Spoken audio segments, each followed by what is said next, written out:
Bueno, seguimos en Weekend, como cada semana nos visita un político, algún economista, tal vez para entender lo que está sucediendo y lo que va a pasar en este año que nos causa sensaciones difíciles, raras, diferentes todo el tiempo. En este caso, a un líder histórico, el creador, el fundador del Partido Obrero, Jorge Altamira. ¿Qué tal? ¿Cómo estás, Jorge? ¿Qué tal? Muy bien. Un gusto. Bienvenido. Gracias por estar con nosotros.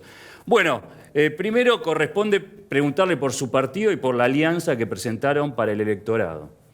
Bueno, es el Frente de Izquierda, que en esta ocasión ha sumado a una organización de izquierda que no se encontraba en el Frente. Entonces, una alianza del Frente de Izquierda más MST, denominada Frente de Izquierda Unidad, para dar cuenta de este agregado. Luis Zamora también fue invitado a integrarse y se negó, y lo mismo ocurrió con otra organización un poquito más pequeña, que es el MAS, ¿no es cierto?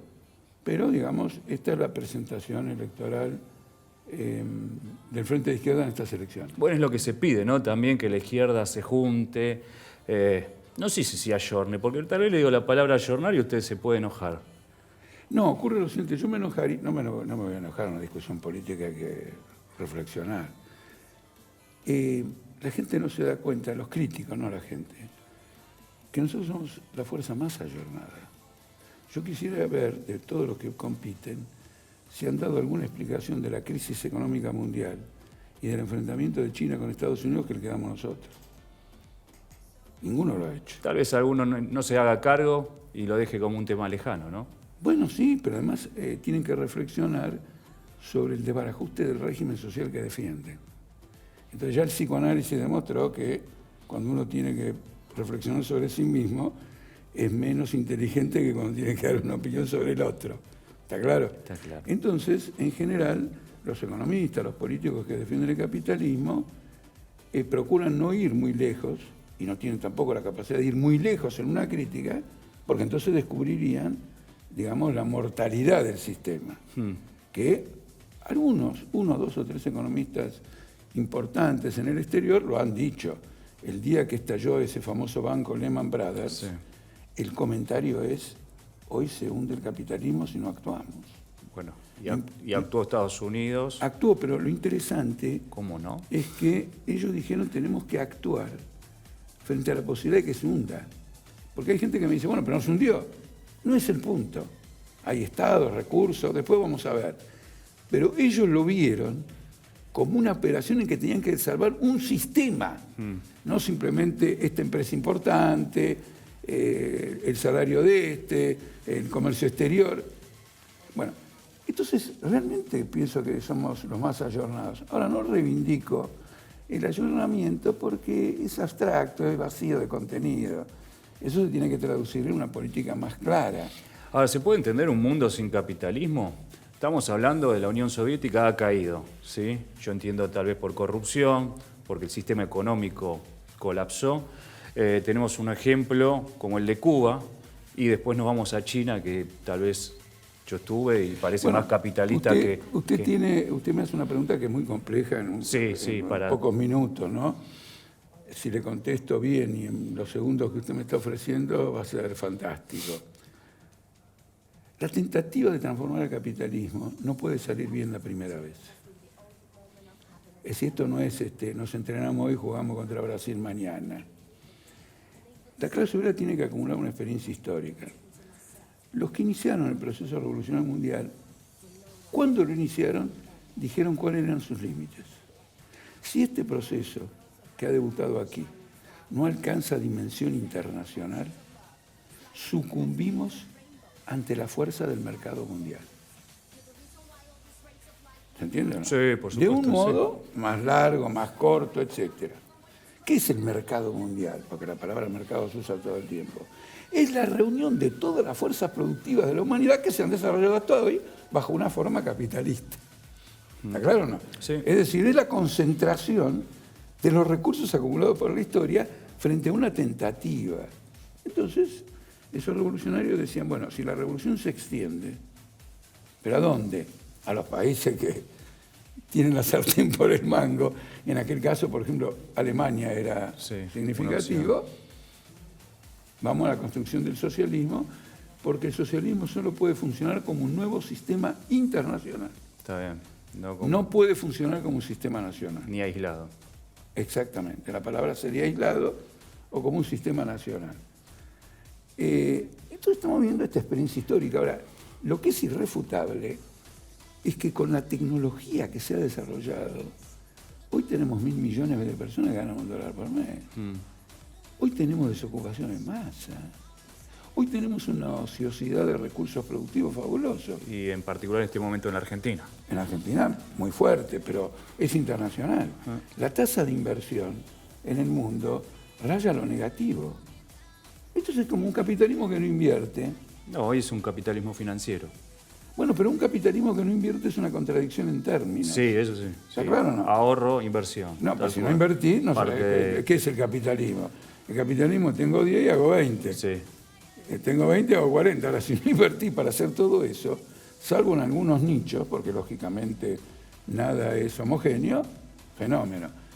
Pero es un sistema condenado y en algunos países es brutal. Acá en la Argentina es una manifestación impresionante. Bueno, 2 preguntas tenía, pero como vamos al trabajo, que era uno de los ejes por los cuales yo también quería consultarle, digo, reforma tenemos en Chile laboral, tenemos en Brasil otra, estamos hablando de la región, el mundo se está moviendo a otros lados. Usted habló de tecnología, cada vez tal vez se necesite menos mano de obra para el trabajo, ¿no? El obrero, a quien usted representa. ¿Qué hacemos con esto?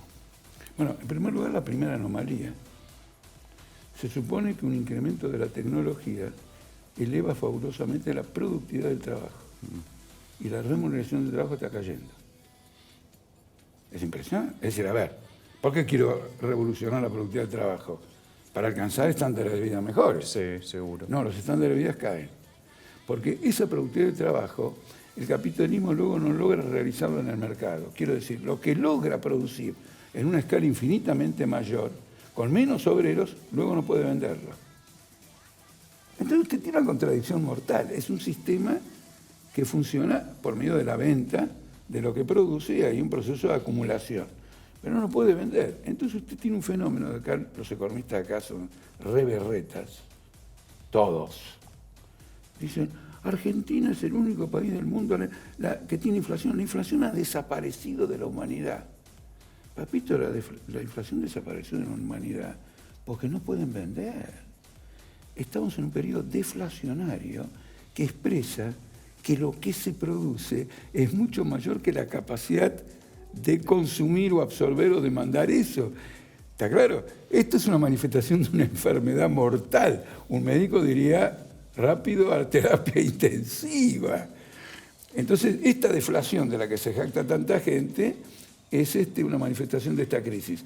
Los bancos centrales, el europeo, el japonés y el norteamericano, están tratando de inyectar dinero para que haya inflación. Claro, sí, en realidad es así, sí, porque la tasa es cero. Por eso, y tienen que necesitan que haya inflación para estimular las ventas, es decir, que los precios sean mayores. Y no logran estimularlo. Quiere decir que hay un sistema que está colapsando y usted lo va a ver próximamente. Gran parte de todo el proceso económico se financia con deuda. Y las deudas son deudas de baja categoría, quiero decir, de sectores relativamente insolventes. Entonces el próximo episodio de la crisis va a barrer con estructuras productivas enteras. Esto es ayornarse. Yo no estoy hablando de la crisis industrial de 1856.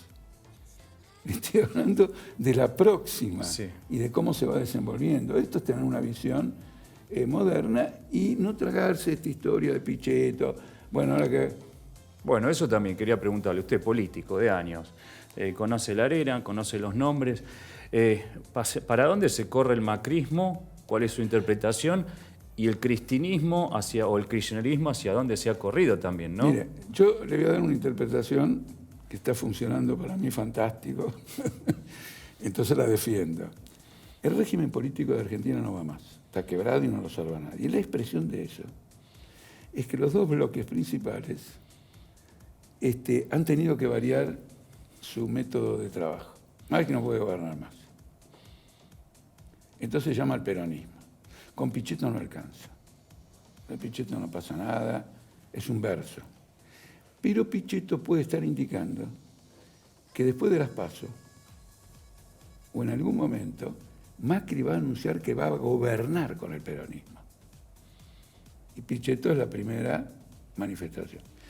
Si va a tener ministros peronistas, va a gobernar con el peronismo en el Congreso y todo lo demás, usted se da cuenta que entramos a un régimen de gobierno en donde los partidos políticos confiesan que sus programas no van y que tienen que apechugarse para salvar el sistema.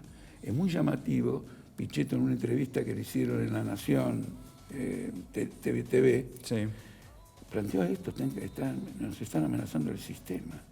¿Quién? A ver, ¿quién? Anda por la calle. ¿Vos viste a alguien que te esté conspirando contra...? No, vos estás amenazando el sistema. Es el propio derrumbe, porque esta crisis económica, con un hundimiento industrial sin precedentes, una inflación indomable y un endeudamiento externo al borde del default, quiere decir que el sistema se está implosionando desde adentro y van a un gobierno de unión nacional. ¿Pero qué significa? Los gobiernos de unión nacional es el último recurso que tiene el Estado antes de implosionar. Y cuando todos los partidos dicen, no vale, no es. A ver, en Europa se trabaja en cuanto al sistema, ¿no? Un parlamentarismo, digo, ¿no? Se elige del propio Parlamento un líder, un primer ministro. Creo que tal vez esa puede ser la forma. ¿O? No, porque en general los parlamentos allá tienen una mayoría y una minoría, y el que gobierna pertenece a la mayoría. Cuando en Europa, que en parte está ocurriendo ahora, empieza a ocurrir lo mismo que está ocurriendo en Argentina, es porque en cámara un poco más lenta que la nuestra, lógico, sí, nosotros son países más sólidos, en cámara más lenta que la nuestra están viviendo un hundimiento. Para ser claro, para que no quede en palabras, la Unión Europea se está haciendo bolsa por esto de que se va a Inglaterra.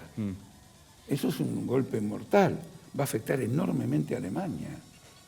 Y Trump quiere aprovechar eso de que se va a Inglaterra para hacer una alianza con Inglaterra contra el resto de Europa.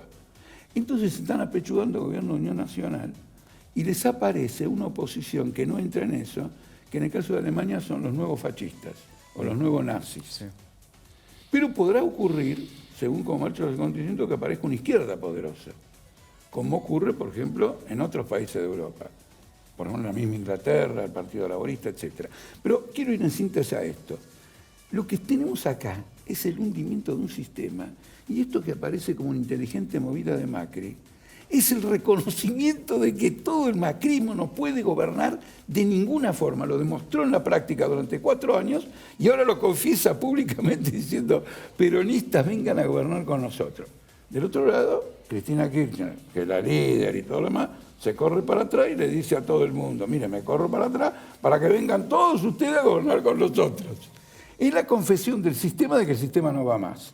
Y eso la izquierda lo tiene que explicar al electorado. Porque les tiene que explicar al electorado no solo que no descargan la crisis, sino que son incapaces de gobernar en forma ordenada. Y entonces, por lo tanto, de esta crisis no salimos. A ver, igual yo le debo confesar o hacer una lectura de una izquierda radical, lo suyo. Es una izquierda radical, no es una izquierda moderada, tal vez. Y yo no sé si el argentino está dispuesto a esa opción radical que proponen. Bueno, eso, escúchame una cosa, a todo el mundo le pasa en la vida. Yo de golpe tuve que hacer cosas que de golpe...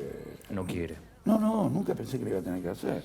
Pero circunstancias, esto, me llaman a hacer. Lo que evoluciona en una nación para pasar de una posición a otra es la necesidad. Nosotros tenemos que salir de esta brutal miseria.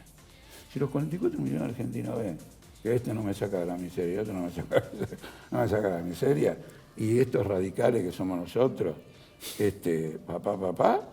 bueno, hagamos la experiencia. Pero tenemos que demostrárselo en la práctica. Claro. Entonces tenemos que tener una acción continua, coherente, sistemática, esclarecimiento. Por ejemplo, la gente que piensa que no estamos ayornados...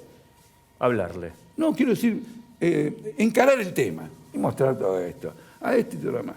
Una prueba de que, sobre este tema de nuevo, sobre el tema del ayornamiento, es que nosotros tenemos mucho eco en las universidades, que es donde se investiga. Sí. Entonces yo pregunto, ¿cómo? Ahora resulta que nosotros tenemos eco en la universidad y somos de la época de Matusalén, donde investigan tecnología, ciencia social y todo lo demás, y los demás, que son la última palabra de la ciencia, no pueden meter un pie en la universidad. ¿Cómo me explica usted todo eso? No, es cierto, es cierto. Bueno, y los colegios nacionales y todo también. Entonces con esto le quiero mostrar que el motivo por el cual nosotros somos radicales no es un capricho. La realidad histórica exige soluciones radicales, exige transformaciones completas para quebrar una decadencia, en el caso argentino, que es persistente y la han protagonizado diferentes corrientes políticas. Neoliberalismo, llamemos populismo, todas las han protagonizado. Entonces, de cara a la necesidad, el obrero, el trabajador, se carga el país al hombro y dice, vamos por otro camino y terminar. Quiero mencionar un dato. La clase que dirige el país, ¿dónde está hoy? Se lo digo rápido porque no tenemos tiempo. En Comodoro Pi. Eso es muy significativo. Es decir, no pueden dirigir el país porque lo que ellos hacen de algún modo es dirigir el país. Quiero decir, invertir en una ruta, abren un pozo de petróleo, etc. ¿Quién lo hace? Son movimientos de capitales. No pueden hacer nada de eso sin estar corrompiendo permanentemente el Estado, adulterando las ganancias y adulterando los procedimientos para inflar las ganancias, sacarlas del país. Es decir, porque te hunden el país y después dicen, no, pero este no es un país seguro para mantener el capital. Para mantener, pero para sacarlo, para extraerlo, pero sí. No, quiero decir, si vos lo estás sacando todo el tiempo. A eso me refiero, no. Y haces toda esta porquería, después invocás las consecuencias de toda esa porquería por llevarte la plata afuera. Es una situación sin salida. Y desde la izquierda planteamos esta salida. Bueno, Jorge Altamira, gracias por venir. Lo vamos a convocar a lo largo del año, pero para hablar temas puntuales y hacerlos extensos, ¿no? Porque me parece que también el electorado merece escuchar qué dicen, qué proponen y qué piensan. No, algo más que los slogans, porque nos van a abrumar, no, por eso. Nos van a abrumar con spots de slogans. Cortito. Y nosotros vamos a hacer 3, 4 palabras. Nosotros vamos a hacer spots pedagógicos. Me encanta. Bueno, muchas gracias por venir. Buena suerte. Hasta luego. Seguimos en Weekend con más notas, entrevistas y todo lo que tenemos para ustedes.